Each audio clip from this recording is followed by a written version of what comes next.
ในวันนี้เป็นวันเฮาพาจากกันแม่ไอ้นั้นบ่เอาลงเป็นลูกไผเพิ่นหาคนรวยคนที่สวยเหลือเพิ่นได้น้องจนขอหลีกทางให้อายกับเขาหญิงคนนี้เป็นหญิงพ่อแม่หายบอกจากใจอายบ่ได้มักเขาสอกหาวิธีเอาแบบนี้บ่น้องเจ้า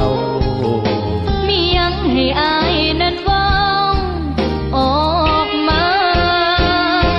เขาพากันมาหลักนี้หนีจากวันที่อายแต่คำเว้าอายนั้นสัวแห้งอย่ากันแกล้งเขาเลยนะอายบ่มักเขาจักดีสิให้เอาจังใดว่าให้อายนั้นสมมุติว่าผู้หญิงคนนั้นเป็นน้อง